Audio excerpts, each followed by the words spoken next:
Cantor, are you ready? I am. I just texted you that.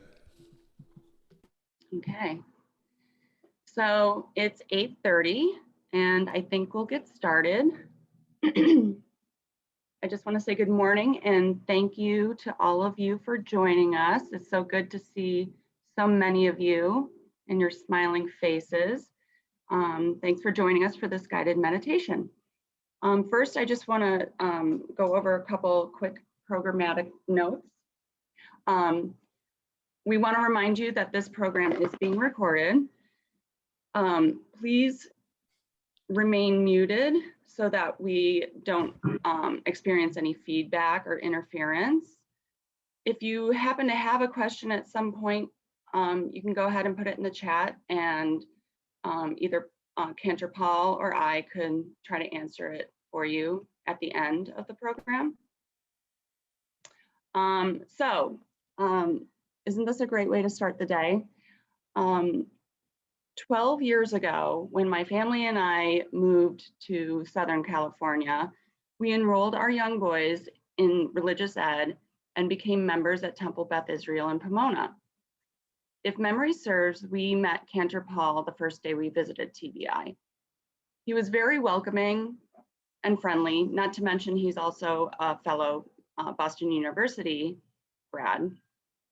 Since then, we have watched each other's kids grow up together. I've attended many classes he's taught, many of which began with a quick meditation, and enjoyed his wonderful musical contributions to our Shabbat services and holiday services. Well, you didn't come here to hear me talk, so without further delay, I introduce to you our guide, my cantor, my teacher, my friend, Cantor Paul Buch. Oh, that was so sweet, Christy. Thank you so much. And Boker Tov, everybody. Welcome to this hopefully half hour of relaxing energization, for lack of a better way to put it. Christy did mention that we're also fellow upstate New Yorkers, so at least for both of us, when we went to Boston University, it was a straight line on the 90. You just, get on the throughway and then you're there. And but we're here. We're here to learn from each other, to learn with each other, to be centered in a very turbulent time in our communities. One that seems to kind of take us on new twists and turns every time we look. And I think some of the things that we're going to talk about this morning are helpful in being able to navigate that. I see so many of you who I know from various walks of life. I know Elaine Saperstein is waving at me. Elaine is a treasured part of our extended family. Her daughter Shari and son-in-law and their family are our closest friends. So it's nice to see her. It's nice to know that you're going to be learning with another really wonderful friend, Devorah Marcus, in a few moments after I conclude. So what I want to do today is just to start off with a couple of, I want to let you know what we're going to do. Although meditation is a word that I believe probably all of us are familiar with on some level, we all have different understandings of what that word means. We all have different experiences with that practice. Some of us may have no experiences at all. But what I want to do this morning is kind of center us in one way that within the context of Judaism, both historic and contemporary, we can find a connection with meditative techniques.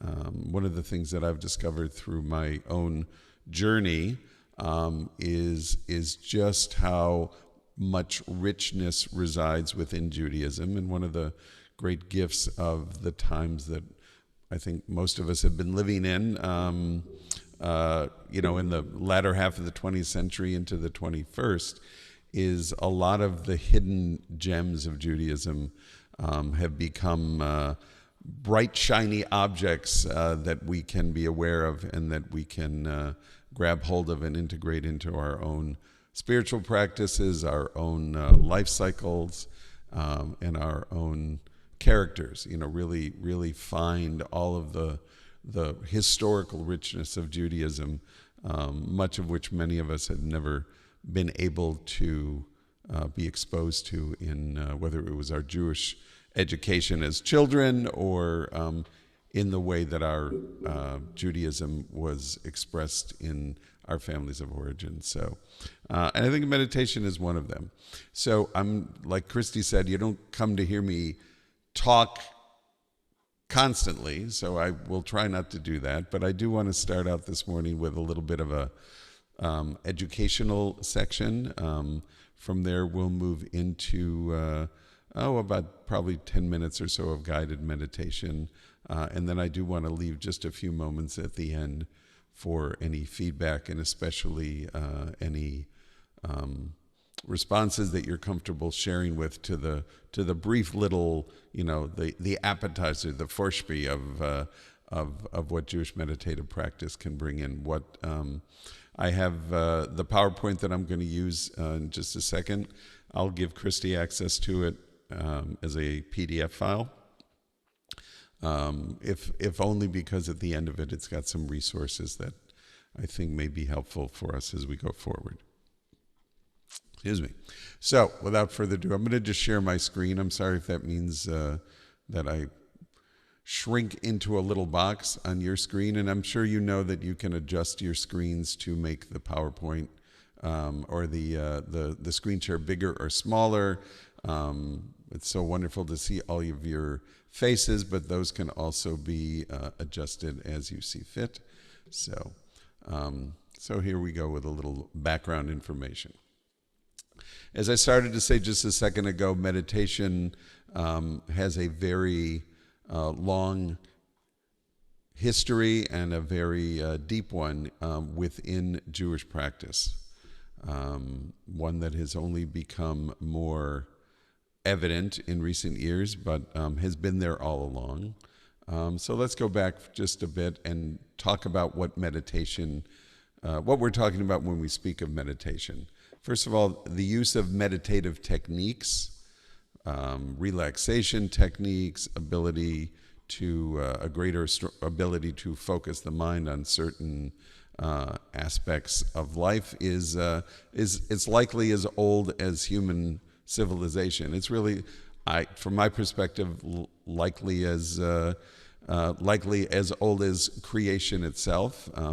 We see some of the techniques of meditative practice even present in animals, in species. I have a border collie puppy, and one of the things that I noticed over her development is her growing ability to focus and concentrate and to communicate non-verbally. And so I think some of this is just present in all of life, and the ability to harness that energy, to harness that spirit is innate in much of creation. The desire to calm one's inner stresses and connect with sources of higher intelligence is documented in the early extant sources across faith traditions. Again, one of the developments that I think has really benefited us is the opportunity to find roots of the meditative traditions in other cultures and other spiritual practices, and I think start to understand that those basic techniques like the stare of my little 7-month-old border collie, are present in all cultures and in all spiritual traditions. They may be harnessed in a different way, they may be expressed in a different way, but they are present. Earliest written records come from Hindu traditions in India, Vedantism around 1500 BC. So we're looking back now, right, basically timeline-wise, biblical timeline-wise, around the Israelites' presence in Egypt as avadim, as servants to Pharaoh. Evidence has also connected meditative practice with Judaism, thought to be inherited from its earliest traditions. The Tanakh, the Bible, the book of Genesis, contains a description of the patriarch Isaac going to lasuach, in a field. This term is generally understood as being some form of meditation. And I want to take a little bit of a deeper look at that. So Parashat Chaye Sarah, the life of Sarah, our matriarch. This Parashat occurs immediately following the Vayera that describes the Akedah, and it opens up with Sarah's passing, but it frames that in the context of Sarah's life, which is Chaye Sarah, the life of Sarah. And a little bit further on in that parsha, those of you who know the story know that the first task that Abraham takes on once his wife Sarah passes is to find a loving partner for his son Isaac, and he does that by sending his Avimelech, his messenger, to Padan Aram to search out a familial connection. I believe Sarah's brother, his family, and the Avimelech is charged. Not Avimelech. I'm blanking on the name for 1 second, but his servant is charged with, he'll know who she is when he sees her, and of course that is Rivka, and Rivka is chosen. She agrees to return to Abraham's camp with him, and as she approaches, this is where we are in the story as she's approaching. And the Torah says, then Rebekah and her maids arose, mounted the camels, and followed the man. So the servant took Rebekah and went his way. Isaac had just come back from the vicinity of Be'er Lachai Ro'i. I love this phrase. It kind of really ties into the whole idea of the meditative practice. Isaac had just come from the vicinity of the well of the living one who sees. Fabulous, fabulous image there. For he was settled in the region of the Negev. And here's the line that I'm referring to. Vayetze Yitzchak lasuach basadeh lifnot erev vayisa enav vayar vehine gemilim baim. And Isaac went out walking in the field towards evening, and looking up, he saw the camels approaching. Rebekah, raising her eyes, Rebekah saw Isaac. She alighted from the camel and said to the servant, "Who's that man walking in the field to us?" And the servant said, "That is my master." So she took her veil and covered herself. So this word lasuach, Isaac went out, quote, walking in the field towards evening, and looking up, he saw the camels approaching. Lasuach is connected with the verb, with the Hebrew word siach, or sicha, prayer or meditation relating to communing with God. The word is found in Psalms, in Shir HaShirim, the Song of Songs, and elsewhere. And I want to point out two lines that I think are relevant here. So in Psalm 145, you may know, some of us may know it as Ashrei. Ashrei Yoshvei Vetecha Od Yahalelucha Sela.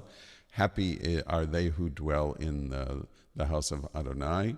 And here is Hadar kavod hodecha v'divrei niflotecha asicha.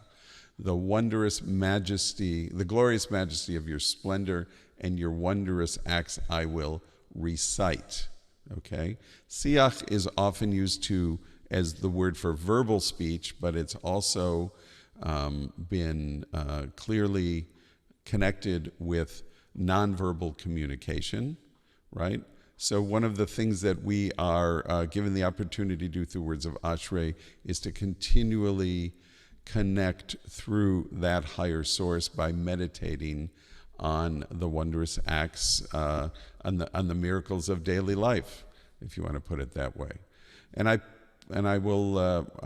put this second line here because it's a line from Shir HaShirim, Mibon Siach, and it's part of a song that's sung as the bride approaches the canopy at a wedding. And really the reason I put it here, those of you who may have seen the series Unorthodox in recent, over the last year, part of the Netflix, I think it's on Netflix. This is the song that Shira Haas, the actress who portrays the main character, sings in the last episode, Mibon Siach. And here the translation is, he who understands the babble of the rose among thorns, the love of a bride, the joy of her beloved ones. And siach, Mibon Siach is translated here as babble, but it's not really, the roses and thorns do not babble, right? They communicate non-verbally. They communicate through spirit, if you will. And so the same verb is used here. The same Hebrew root word is used here. However, the most common word that we use for meditation is hitbodedut. Hitbodedut comes from the root bet resh dalet, which means to be alone. In some cases, hold on, my phone is ringing here. In some cases, sorry, I just got distracted by something. In some cases, it actually means to be separated physically, but it's frequently used to demonstrate a state of consciousness involving the isolation of the self, and that is the isolation of an individual's most basic essence. And this comes from the work of Aryeh Kaplan, who is probably the greatest exponent from a traditional perspective of meditative practices in the 21st century. So I'm being sensitive to the time. I have a lot more to teach on this, but I want to get right to what we are all here for. And that is to do a little meditation. So I'm going to start the music, and the reference that I'm going to use prayer-wise is the text of Elohai Neshama, one of our morning blessings. But I'm going to enter that by using the three words and asking you to repeat the three words in your in your hearts as we close our eyes and begin to relax. For spirit, for soul, ruach, nefesh, and neshama. I will leave until later for you all individually to take a chance and see what these words mean within our Jewish tradition, but just let's, for the moment, just understand that they are the three key words for soul, for spirit, and they are all found in the text of Elohai Neshama. So I will put the text up here as we continue, but feel free now to find a comfortable place, to find a comfortable body position. Many of us begin by just kind of closing our eyes, sitting up comfortably straight in a chair with both feet on the floor, and just begin here.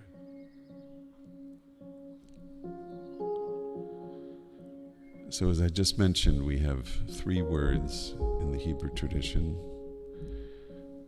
for soul, for spirit, ruach, nefesh, neshama.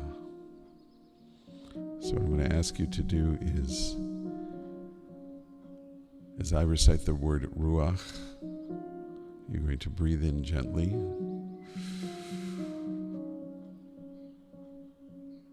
And as I say the word nefesh, you will exhale gently. And then we'll just spend a moment in quiet silence as I say the word neshama. Let's try that together, okay? Ruach, breathe in. Nefesh, breathe out. Neshama, quiet silence. Again, Ruach, breathing in. Nefesh, breathing out. Neshama, a continuous loop of breathing now. Ruach in. Nefesh out. Sitting in Neshama. Continue that as I begin to reflect on the words of Elohai Neshama. Breathing out. Sitting in quiet silence.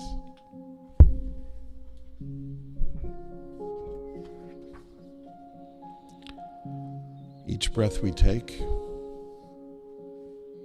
is a gift from the source of all breaths. Each breath, each soul breath that we take is a gift from the source of all soul breaths, from the source of all souls. Ruach in, nefesh out, neshama. Elohai, my God, neshama shenatata bi tehorahi, the soul you have given me is pure. You created it. You shaped it into my very own soul and breathed it into me. Breathing in ruach, breathing out nefesh, neshama. Just as you breathed that very first breath in our ancestors in the garden, so you breathed my very first breath into me, and you breathe each breath into me. Ruach, nefesh, neshama. Take in another deep breath, ruach. Let it out, nefesh, neshama. With each breath, you can connect yourself to the source. As you breathe in, receive your breath from that source. And as you breathe out, return your breath to the source.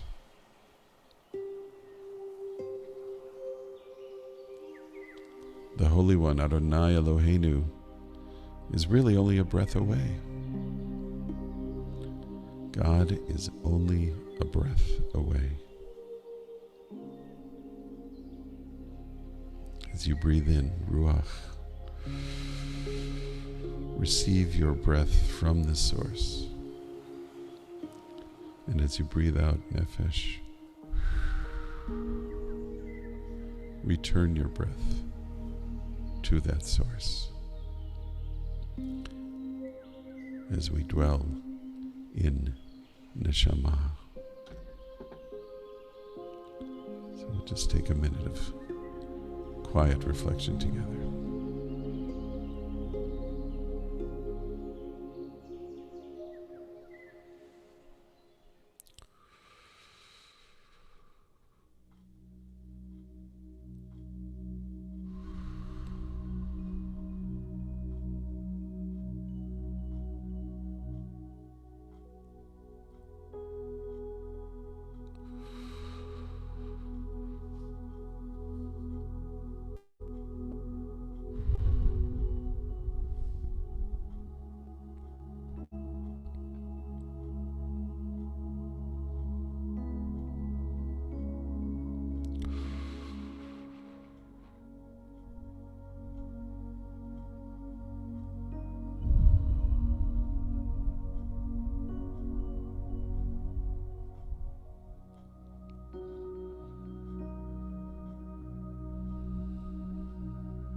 Ruach,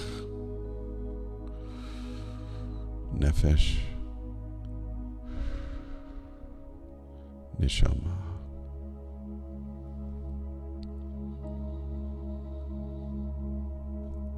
Baruch atah Adonai, asher be'ado nefesh kol chai, ve'ruach kol besar ish.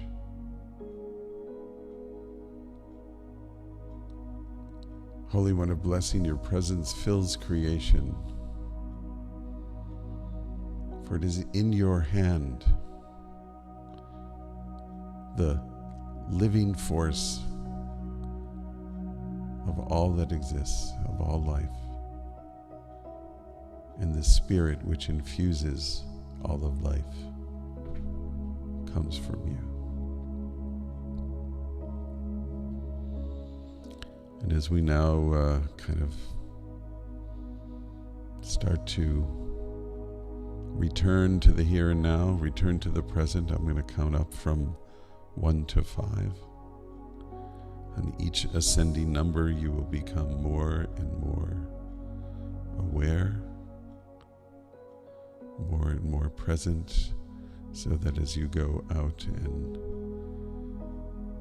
participate in the wonderful programs that await you in abundance, you will do so with a greater perspective of all that connects us, not only to the source, but to each other.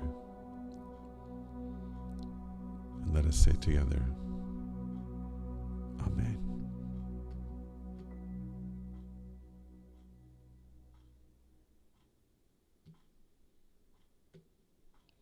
One, two, three, feeling wholly present, beginning to feel wholly present. 4 and 5.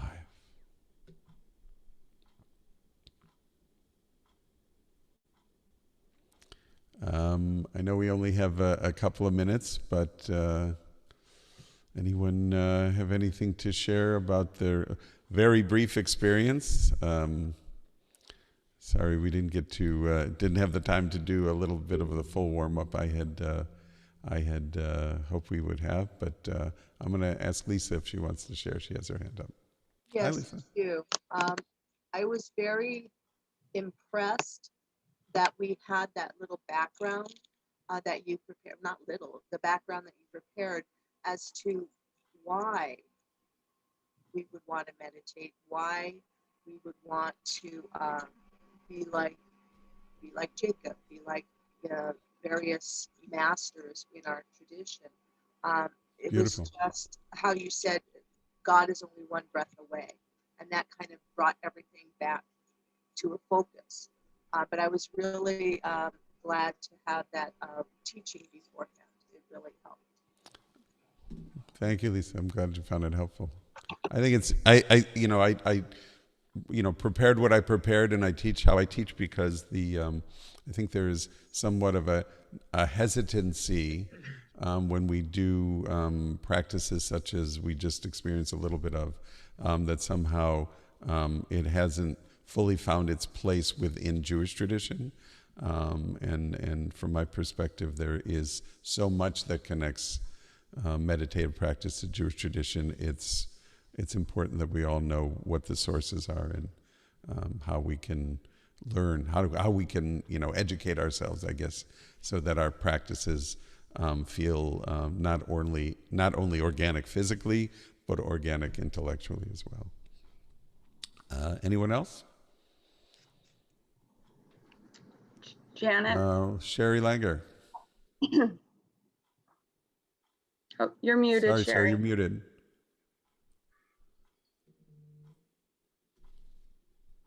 Coming.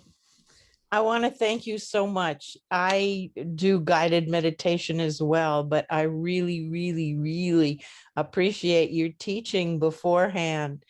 When I was younger, I used to talk to my mom about all this, and she would say, oh, well, we Jews do and don't, etc. And it's really nice to have a, what's the word? well, tradition that's written. I can't think of the word I'm trying to Well, think. I would, if I can put words in your mouth, I would say they have Support. roots. That meditative tradition has Oh, firm roots in the. no, I know that, but what I'm saying is that it's written down and you can share it with people to Right. show them the roots. Right. And anyway, you are dynamite, and I Oh, thank that's sweet. you. Thank you. Thank you all. Thank you. It's 9:01. I'm going to be mindful of the time and just say Lehitraot. I hope to be seeing you, causing myself to be seeing you in the future. And once again, enjoy the rest of the day. And please give my love to Rabbi Dvorah. And thank you, Christy, for facilitating, and Shari for teching, and whoever else has anything to do with putting this huge, taking on this huge undertaking and making it happen. Thank you to you as What is well. your email? Thank you. Cantorpaul@gmail is the easiest one. I'll share with Christy the PDF. You can, I just want to say very briefly, there is so much to learn, so much to explore about the role and the practice of meditation within Judaism. Once you start once you start climbing the roller coaster, it's not a bumpy ride, but it sure is an exhilarating one as you go on the journey. So thank you again, so much, and Cantor. We really appreciate you guiding us this morning, and thank you, Christy. Thank you share with for us. inviting me and making this all happen. Thank you so much. All right, bye everybody. Bye, Cantor. And I just want to let all the women know that the next program, if you need the link, it's in the chat. It's back up at 8:54 a.m. It's the opening welcome with the keynote speaker, Sue Bass. Susan Bass, I'm so sorry. And okay, so if you go back up to Dion Herman's posting at 8:54, you can find the link if you don't already have it. And I want to thank you all for being here. And I'm glad you all enjoyed it. And have a great day.